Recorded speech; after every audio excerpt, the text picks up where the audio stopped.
Gusto ko lang i-share sa inyo guys, no, ang ating 3-phase pump motor using float switch. Ito na yung 3-phase pump motor natin, no. Tapos ito naman yung float switch natin. Bali, ang function nito guys, pag i-on natin tong circuit breaker natin, ito siya, tong line 1 at saka line 2, magkakaroon ng power yan. Pag ganun kasi, naka-open ang position niya, no. Ngayon, pag bababa ito guys, pag gaganon ito, mag-close ang position yan. Mag-close itong float switch. Ang kuryente ngayon dadaloy dito, no? Gagana ang magnetic contactor natin. Pag gana nito guys, mag-close din ito, no? Mag-close yan. Pag close yan, gagana ngayon ang 3-phase motor natin. Ganun kasi siya guys. Ngayon, pag mapuno na yung tangke natin sa tubig, aangat ito, no? Dahil mayroon tayong pabigat. Pag aangat niyan guys, mag-open naman ang contact nito.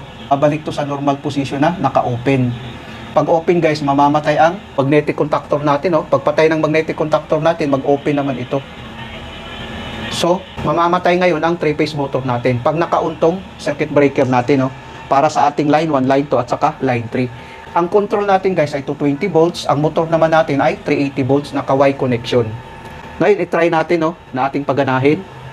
I-on natin tong sa circuit breaker na 3-phase, ito siya. I-on din natin tong sa control, no, para sa line 1 at saka sa line 2 natin.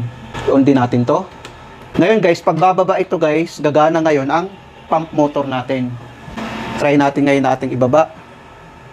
Yan, gumana ang, assuming na ito yung pump motor natin na 3-phase, no. Ngayon, pag aangat naman ito, mamamatay. Ibig sabihin, puno na yung water tank natin.